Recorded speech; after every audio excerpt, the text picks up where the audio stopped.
Assalamu alaikum rahmatullahi wa barakatuhu. Today we are going to discuss question answers of chapter number 2 measurement. We have already completed the chapter and we have also discussed the exercises of this chapter. So we'll start from short question answers. Question number 1 is, how will you determine the density of a regular solid? Now we have to answer in short.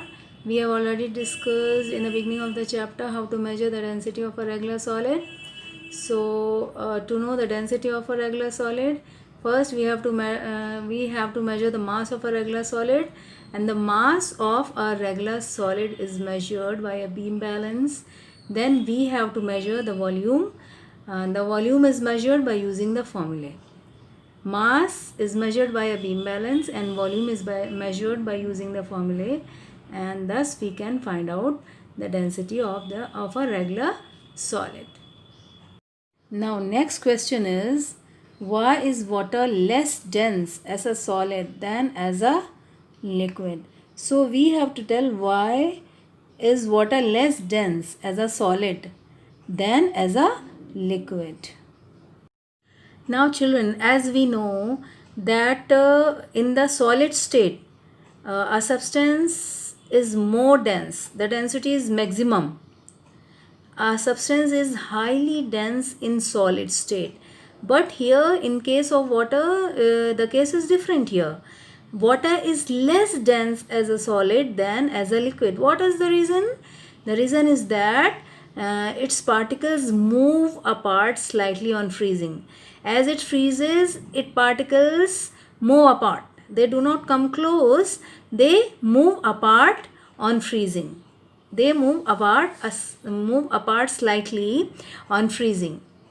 So it is less dense as a solid than as a liquid, and its density is now, when it becomes ice, when it changes into ice, its density is 0.917 gram per cubic centimeter, and as a liquid, density of in liquid state, the density of water is 1 gram per cubic centimeter. So water is less dense as a solid than a liquid. Now the next question is, state the law of flotation. So let's see what does the law of flotation state. Now what is the law of flotation? According to the law of flotation, when an object floats in a liquid, the weight of the liquid displaced by its immersed part is equal to the total weight of the object. So this is the law of flotation, that whenever an object floats in a liquid, the weight of the liquid displaced by its immersed part is equal to the total weight of the object.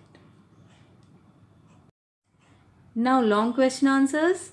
Question number 1, how will you determine the density of an irregular solid heavier than water using a Eureka can? Can you determine the density of an irregular solid lighter than water by displacement method? If yes, how? Here we are going to discuss how to determine the density of an irregular solid which is heavier than water using a Eureka can, and how will we determine the density of an irregular solid which is lighter than water by displacement method. So irregular solid which is heavier than water, we will use Eureka can, and for an irregular solid which is lighter than water, we'll use the displacement method. So we will go through this activity to measure the density of an irregular solid heavier than water using a Eureka can. What are the things needed? A Eureka can, a beaker, a beam balance, water, a stone, a piece of thread, and a measuring cylinder. And the method is, measure the mass of the stone by a beam balance. Let its mass be m gram. Now place a beaker under the spout of a Eureka can. Pour water into the Eureka can till the water starts overflowing through the spout.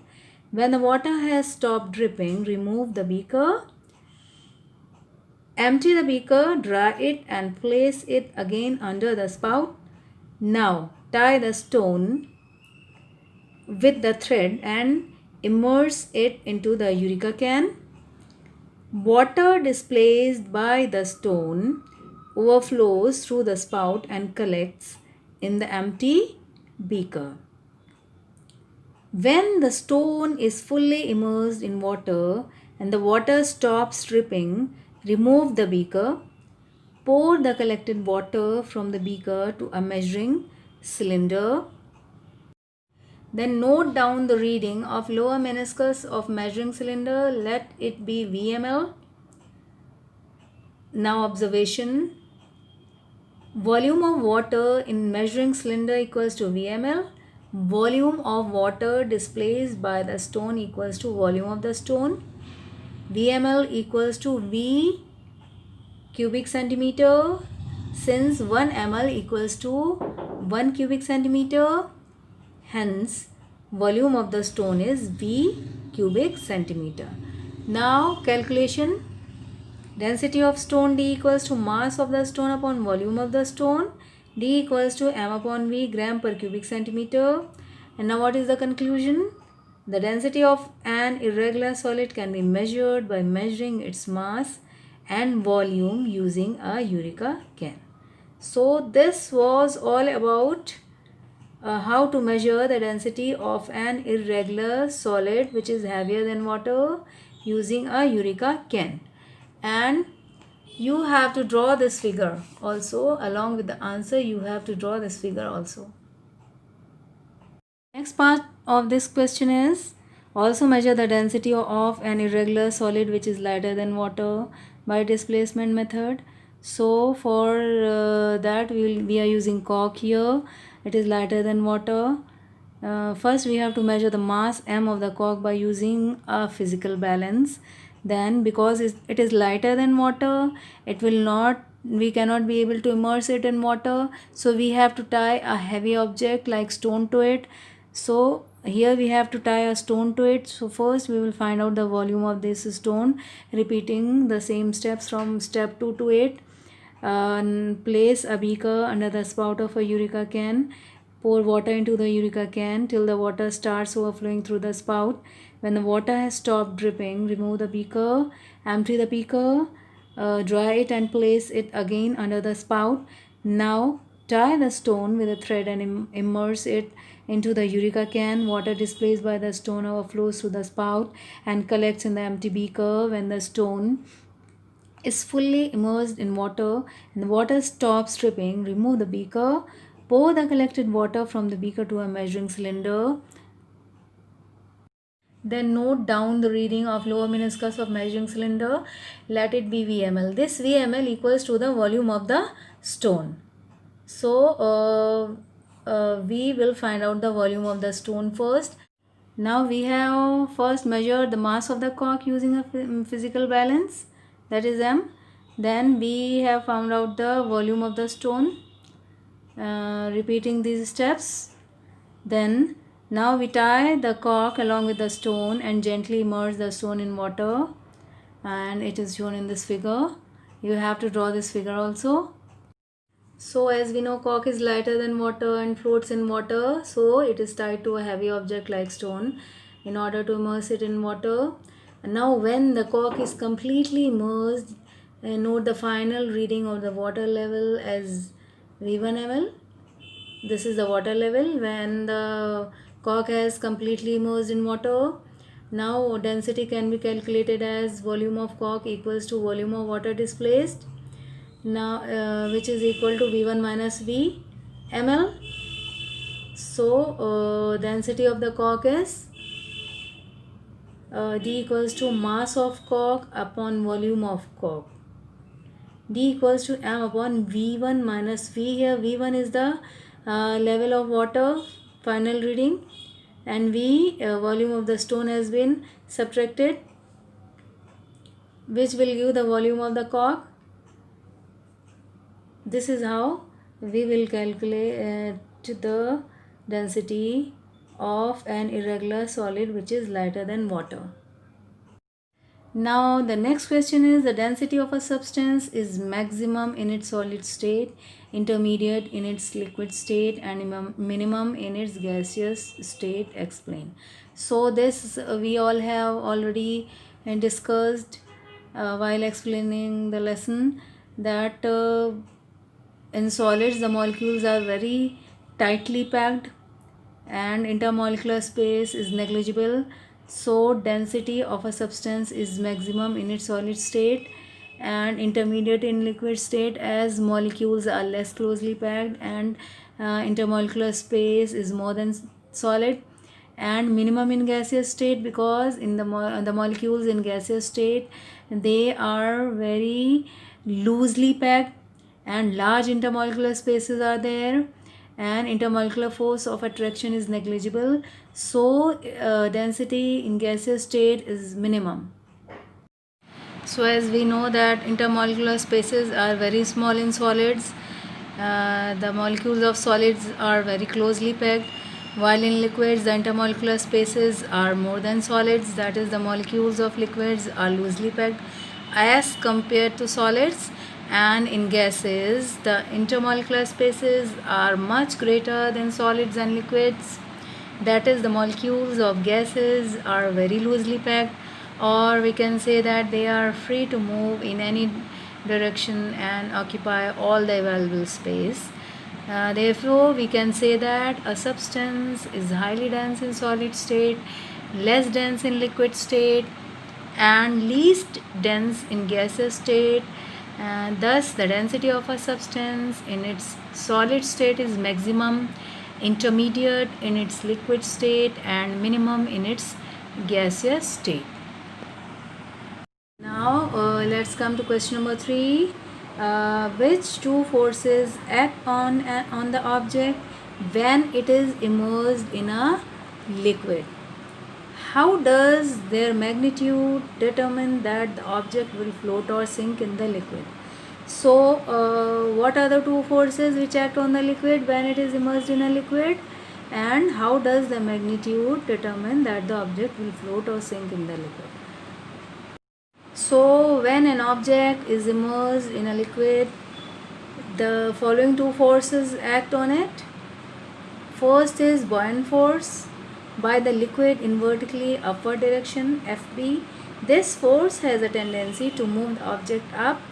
Buoyant force is equal to the weight of the liquid displaced by the immersed part of the object.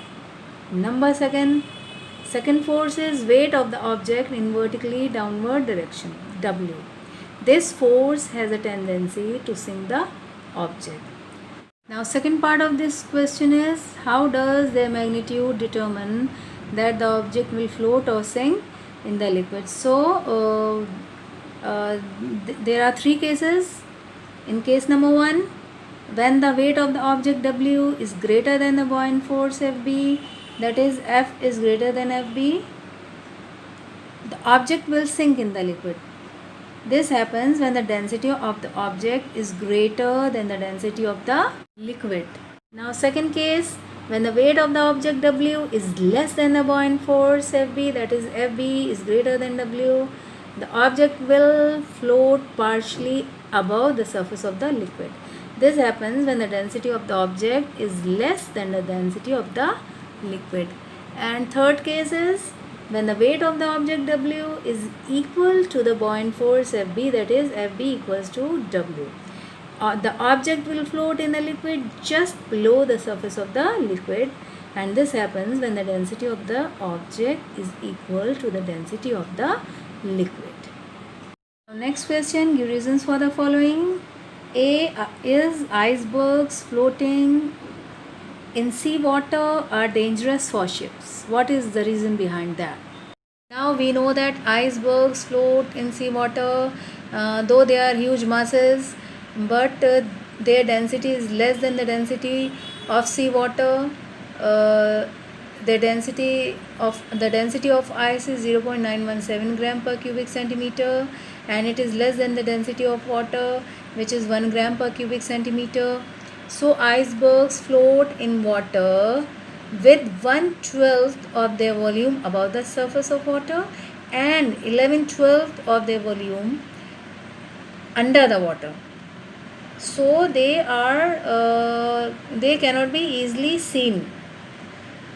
Due to the non-visibility, they are dangerous for ships. Now part B is a submarine can float like an ordinary ship and sink when required. It can float and sink both. So what is the reason behind that? Now a submarine can float like an ordinary ship and sink when required. This is because it has two large ballast tanks. When the tanks are filled with water, its average density becomes greater than the density of seawater. That is, it becomes heavier than the seawater. So it sinks into the water. To make the submarine rise to the surface or to make it lighter, what happens? Compressed air is pumped into the tanks that forces the water out, or the water is pumped out of the tanks. As a result, the average density of the submarine becomes less than the density of seawater. It becomes lighter than the seawater. Hence, the submarine rises up. So it can sink and float both as required. Now part C is a balloon filled with hydrogen or helium rises in the air. What is the reason behind that? Hydrogen or helium, they are less dense than air. Their density is less than that of air. So when the balloon is filled with hydrogen or helium, it becomes lighter than the air. It rises in the air. The weight of the air displaced by the inflated balloon becomes greater than the weight of the gas-filled balloon. It means that the gas-filled balloon is lighter than air. The weight of the gas-filled balloon is lighter than the weight of the air, so it floats. The buoyant force on the balloon becomes greater than its weight. So the balloon rises and floats in air. Now last is an iron nail sinks in water, but a huge ship made of iron and steel floats in water. What is the reason there? Now an iron nail sinks in water, but a huge ship made of iron and steel floats in water. What is the reason there? The reason is that the density of iron nail is greater than the density of water. Hence the nail sinks in water because it is heavier than water, so it sinks down. A ship is designed to have a large volume and large empty spaces inside it. So the volume of ship is large, and large volume decreases the density because density and volume are inversely related to each other. They are inversely proportional to each other. When density increases, volume decreases. When volume increases, density decreases. So here the volume of the ship is large, so its density is less. And there are also large empty spaces inside the ship, and all this reduces the average density of the ship in comparison to the density of water. So the ship floats in water in spite of its huge size. Now do all the question answers in your fair physics copies and do them very neatly and very carefully, as all the answers have been discussed, and do all the exercises in your books. We have also discussed all the exercises. So and read the lesson very well and very carefully.